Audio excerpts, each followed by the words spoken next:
Everyone, welcome to tube affairs. तो IBPS PO mains के लिए जनरल अवेयरनेस और करंट अफेयर्स का वीडियो ये पार्ट सेकंड वीडियो है, सेट 2 है। इसके पहले एक वीडियो आया था आपके IBPS PO mains current affairs और जनरल अवेयरनेस का फर्स्ट वीडियो, उस वीडियो को आप ज़रूर देखें। उस वीडियो का लिंक डिस्क्रिप्शन में है। इसके साथ साथ IBPS क्लर्क मेंस के लिए जो वीडियोज़ आए थे 5 वीडियो जनरल अवेयरनेस के, उन 5 वीडियोज़ को भी आप ज़रूर देखें क्योंकि उसमें अगस्त और कुछ पार्ट सितंबर के कवर किए गए थे। तो ऐसा नहीं कि IBPS क्लर्क मेंस वाला वीडियो आप उसे छोड़ दो, तो उसे आप ज़रूर देखो। उन सारे वीडियोस के भी लिंक डिस्क्रिप्शन में है। और आप जब चैनल ब्राउज करोगे, स्क्रॉल करोगे वीडियोस को, तो आपको सारे वीडियोस मिल जाएंगे। तो ठीक है, इस वीडियो में हम बात करते हैं जनरल अवेयरनेस और करंट अफेयर्स आपके upcoming exams IBPS PO mains के लिए। वीडियो सेट नंबर 2 है। वीडियो को एंड तक आप जरूर देखिएगा, सारे तरह के अच्छे लेवल के क्वेश्चंस फ्रेम किए गए हैं आपके लिए। तो चलिए स्टार्ट करते हैं। फर्स्ट क्वेश्चन क्या कह रहा है? Which statement is are correct with respect to recently passed bill women's reservation bill by parliament. तो अभी हाल ही में वुमेन रिजर्वेशन बिल पास किया गया पार्लियामेंट में।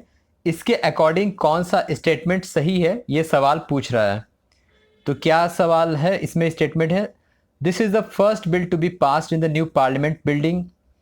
नारी शक्ति अधिकार अधिनियम is the another name of the bill. The bill guarantees a 33% reservation for women in parliament. Reservation will be applicable to both houses of parliament. तो कौन सा स्टेटमेंट सही है, एक या उससे ज़्यादा? चारों ऑप्शंस आप देख रहे हैं, इसका सही आंसर होगा ऑप्शन ए। पहला ऑप्शन सही होगा, ओनली 1 and 3, सिर्फ पहला और तीसरा ऑप्शन सही है। This is the first bill to be passed in new parliament building. जो नए पार्लियामेंट बिल्डिंग में जब संसद की बैठक हुई तो पहला बिल जो पारित हुआ नए संसद भवन में, वो ये बिल था नारी, और इसका नाम है नारी शक्ति अधिनियम। अधिकार अधिनियम नहीं, इसका नाम है नारी शक्ति वंदन अधिनियम। नारी शक्ति वंदन अधिनियम इस बिल का नाम है। इस बिल के आने के बाद 1/3 सीट्स जो है 33% वुमेन को रिजर्वेशन मिलेगा पार्लियामेंट में, Lok Sabha, sorry not parliament, in the whole Lok Sabha और स्टेट असेंबलीज में। राज्य की जो स्टेट असेंबलीज होती है उसमें और लोकसभा में, lower house of the parliament में पारित हुआ तो दोनों हाउसेज ऑफ पार्लियामेंट के कंसेंट के बाद, लेकिन ये एप्लीकेबल होगा लोकसभा में। और जनरली 2026 के बाद जो डिलिमिटेशन होगा, जनगणना हो जाएगी पूरी, बाकी स्टेट्स का जो ये पता चलेगा कहाँ सीटें बढ़ानी है संसद की, कहाँ घटानी है, उसके बाद ये एप्लीकेबल होगा। और ये जो रिजर्वेशन ये 15 साल के लिए एप्लीकेबल होगा, जिन्हें दिया जाएगा ये 15 साल के लिए एप्लीकेबल होगा। Reservation will be provided for 15 years. Reservation will be applicable to both house of parliament, ये गलत है, सिर्फ लोकसभा और स्टेट असेंबलीज में होगा। और ये जो पारित हुआ था ये 128वें कॉन्स्टिट्यूशनल अमेंडमेंट एक्ट के तहत, 128th कॉन्स्टिट्यूशनल अमेंडमेंट एक्ट के तहत ये बिल पास हुआ था, वुमेन रिजर्वेशन बिल। इसके साथ साथ आपको बता दूं, स्टैटिक पार्ट ये है, संयुक्त राष्ट्र यूएन फॉर वुमेन के डेटा के अनुसार जो जिस देश में सबसे ज़्यादा वुमेन परसेंटेज जो है पार्लियामेंट में, वो है रवांडा। रवांडा में वुमेन परसेंटेज पार्लियामेंट में सबसे ज़्यादा है, 61%। और अभी वर्तमान में कितने, मतलब जो संख्या है लोकसभा में वुमेन MPs की, वो है 82। महिला सांसद की जो संख्या अभी लोकसभा में 82 है, ये भी आपको ध्यान रखना है। हर एक पार्ट को आपको कवर करना है। अभी जो वर्तमान में लोकसभा में संख्या है वुमेन पार्लियामेंटेरियन की, वो है 82। तो इसका आंसर होगा ऑप्शन 1 and 3। नेक्स्ट है, India and Singapore conducted maritime exercise SIMBEX 2023 at कहाँ कंडक्ट किया गया है इसको? इसका सही आंसर होगा option B, south China sea. South China sea में कंडक्ट किया गया। ये 30वां संस्करण था। लैंड फेस कंडक्ट किया गया चांगी में, चांगी एयरपोर्ट जहाँ है, चांगी सिंगापुर में है। और जो ये है, इंडिया की तरफ से पार्टिसिपेट किया INS रणविजय, INS कावाराटी और INS सिंधु केशरी ने इसमें हिस्सा लिया। तो लैंड फेज और सी फेज भी हुआ।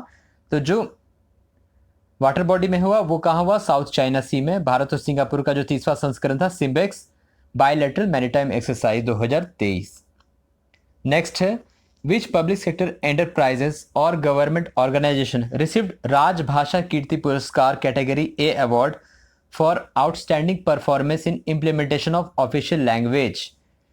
संस्कृत डे या फिर हिंदी दिवस था, सॉरी हिंदी दिवस था 14 सितंबर को, उसके उपलक्ष्य पे ये अनाउंस किया गया by all India language conference के तहत, जो कि होम मिनिस्ट्री के द्वारा ऑर्गेनाइज किया गया ये award.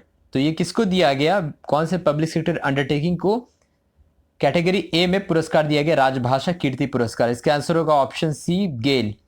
Gas authority of India limited जो कि एक महारत पब्लिक सेक्टर अंडरटेकिंग है, इसे दिया गया। बैंकों को भी दिया गया, पीएनबी को दिया गया, इंडियन ओवरसीज बैंक को दिया गया। ठीक है, CAG comptroller and auditor general, ये दोनों ऑप्शन सेम हो गया, तो इसको आप इग्नोर कर दीजिए। सीएजी को भी दिया गया अवार्ड।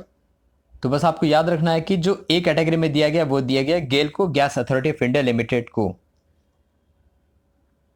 मिनिस्ट्री की अगर बात करें तो ministry of pension and welfare को भी दिया गया grade A category for implementing the official language under Rajbhasha Kirti पुरस्कार।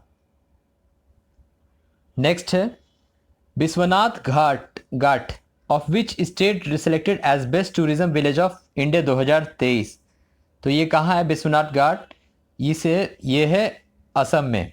असम में है, असम के विश्वनाथ घाट को बेस्ट टूरिज्म विलेज से नवाजा गया 2023। इसके साथ साथ किरीटेश्वरी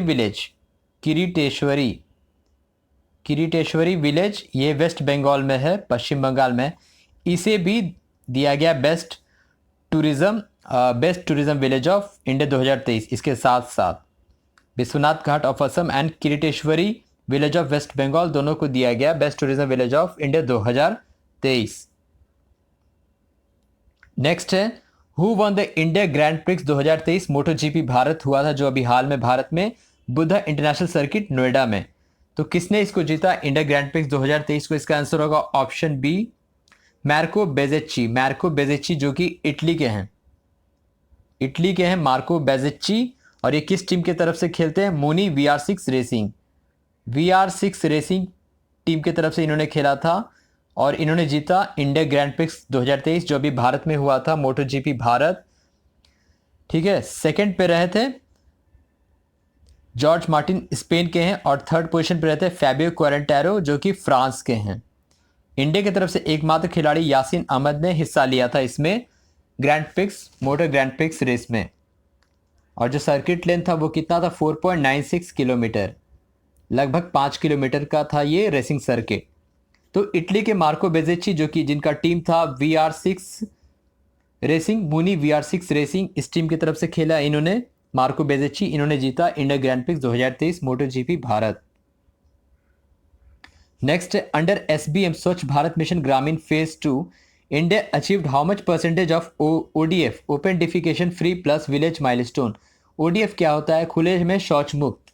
तो ODF कितना परसेंटेज को अचीव किया स्वच्छ भारत मिशन ग्रामीण फेज 2 के तहत, इसका आंसर होगा ऑप्शन सी, 75%, 75%।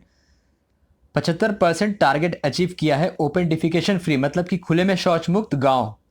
और इसमें 4.43 lakh of villages declared eight open defecation free under the phase 2 of स्वच्छ भारत मिशन ग्रामीण फेज 2, जिसका टारगेट ईयर है 2024-25।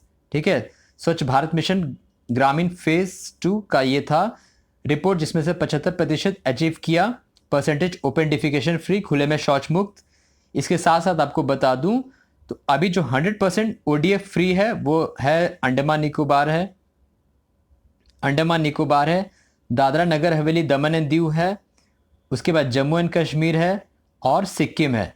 तो ये सारे राज्य और केंद्र शासित प्रदेश 100% ODF फ्री हैं, यानी कि पूर्ण रूप से खुले में शौच मुक्त ये सारे केंद्र शासित प्रदेश और राज्य हैं अंडमान निकोबार, दादरा नगर हवेली, दमन दीव, जम्मू कश्मीर और साथ साथ सिक्किम।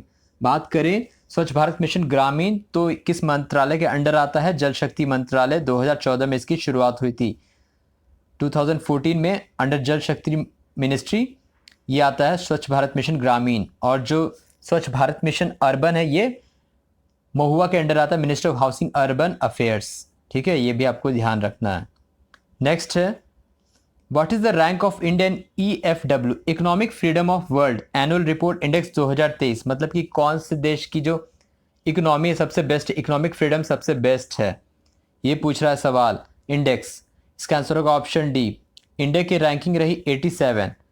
ठीक है, भारत की रैंकिंग रही 87, टॉप पे रहा सिंगापुर रहा फर्स्ट पे, हांगकांग रहा सेकंड पे।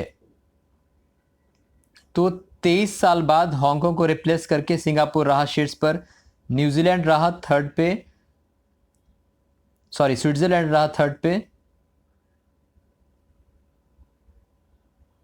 स्विट्जरलैंड रहा थर्ड पे, न्यूजीलैंड रहा फोर्थ पे, यूएसए रहा फिफ्थ पे। टॉप 2 में रहा सिंगापुर और हांगकांग। आपको याद रखना है हांगकांग 23 साल से शीर्ष पर था। बॉटम पोजीशन पर रहा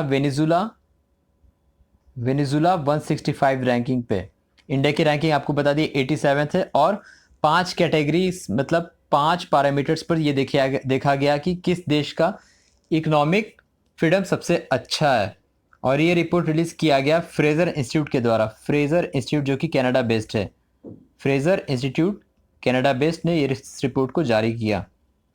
नेक्स्ट है, PM Modi inaugurated how many number of Atal Awasiya Vidyalaya across different cities of Uttar Pradesh. Uttar Pradesh के विभिन्न जगहों पर इनॉग्रेशन किया, मतलब एक ही जगह किया इनॉग्रेशन, अटल आवासीय विद्यालय। इसका आंसर होगा ऑप्शन ए 16। 16 अटल आवासीय विद्यालय का अनावरण किया गया बाय प्राइम मिनिस्टर मोदी, जिसकी कॉस्ट है 1115 करोड़ अप्रॉक्स। यही डेटा में है 1115 करोड़। ये उन लोगों के लिए है जो अनऑर्गेनाइज सेक्टर्स के लोगों के बच्चे होते हैं, लेबरर्स, कंस्ट्रक्शन वर्कर्स, और जो कोविड में ऑर्फेंस हो गए उनके लिए ये स्कूल बनवाए जाएंगे, जिसका नाम होगा अटल आवासीय विद्यालय।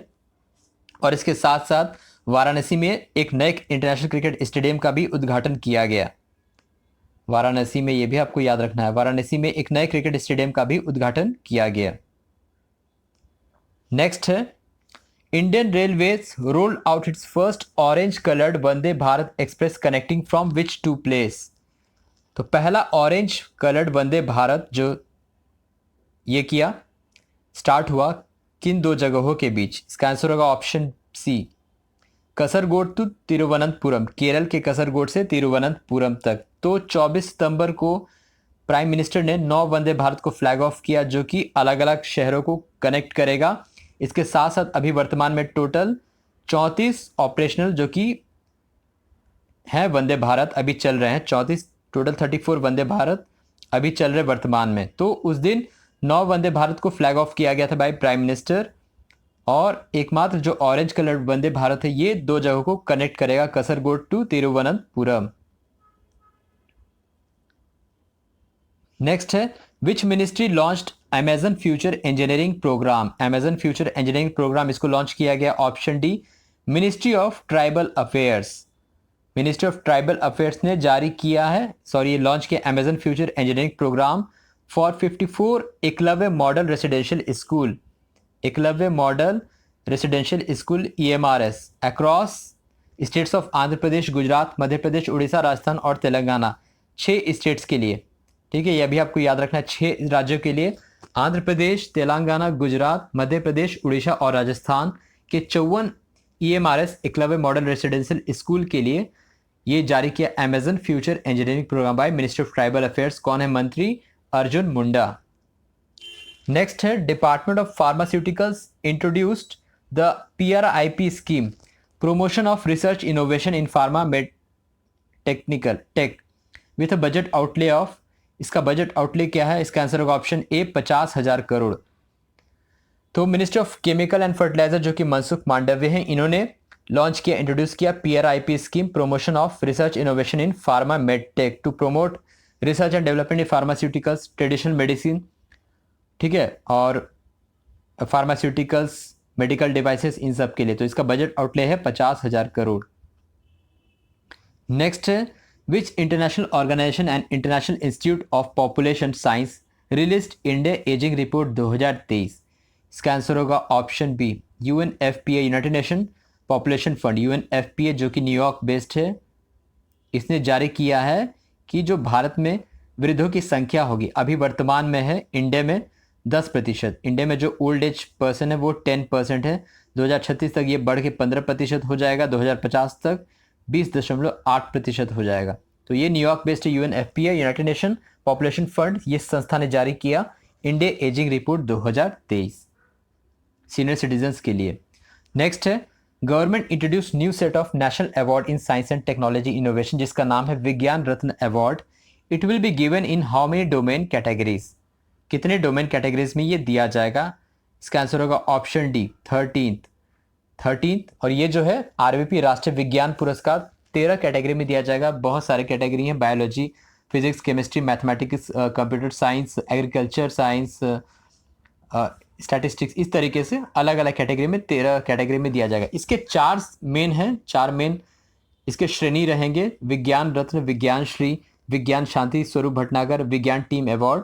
तो 4 कैटेगरी रहेंगे, 13 डोमेन रहेगा और 4 कैटेगरी रहेगा। जैसे पद्म अवार्ड में कैसे रहता है 3 कैटेगरी, पद्म विभूषण, पद्म भूषण और पद्मश्री, ठीक उसी तरह विज्ञान रत्न अवार्ड में 3 कैटेगरी रहेगा, लेकिन उसमें डोमेन जो है वो 13 श्रेणियों में दिया जाएगा। ये आपको याद रखना है।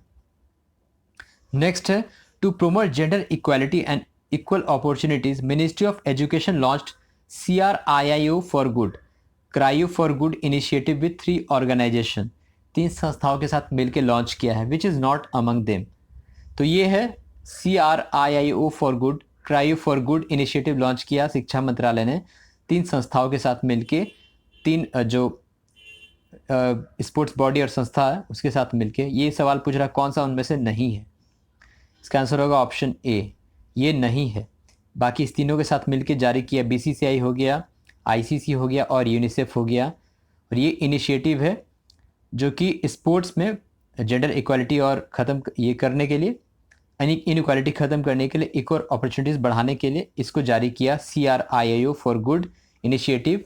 This is a set of 8 cricket based animation films, cricket based animation film है ये CRIIO फॉर गुड, और इसको जारी किया शिक्षा मंत्रालय ने BCCI, ICC और यूनिसेफ के साथ मिलके।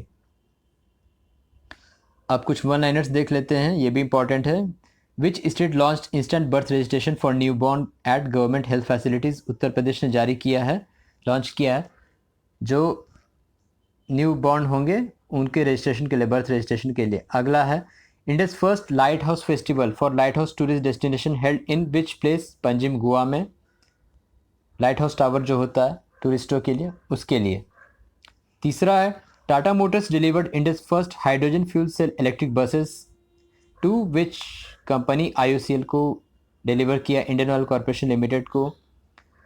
विच state declared Veerangana Durgavati tiger reserve as its 7 tiger reserve of state, Madhya Pradesh के 3 जिलों में फैला हुआ ये वीरांगना दुर्गावती टाइगर रिजर्व। तो अभी नेशनल NTCA के द्वारा ऑथराइजेशन मिलना बाकी है, लेकिन राज्य ने इसको घोषित कर दिया।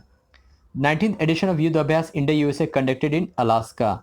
युद्ध अभ्यास किस 2 देशों के बीच होता है? भारत और USA के बीच। 19वां संस्करण था, कहाँ हुआ? अलास्का में। तो ये था IBPS PO मेंस के लिए करंट अफेयर जनरल अवेयरनेस का वीडियो सेट नंबर पार्ट 2। और मैं आपसे कहूँगा बार बार आप वीडियोस को देखें दोबारा भी, और पिछले वीडियोस को भी आप ज़रूर देखें, आपको बहुत बेनिफिट होगा, मैं गारंटी देता हूँ इस बात की। So thank you very much for watching the video, thank you.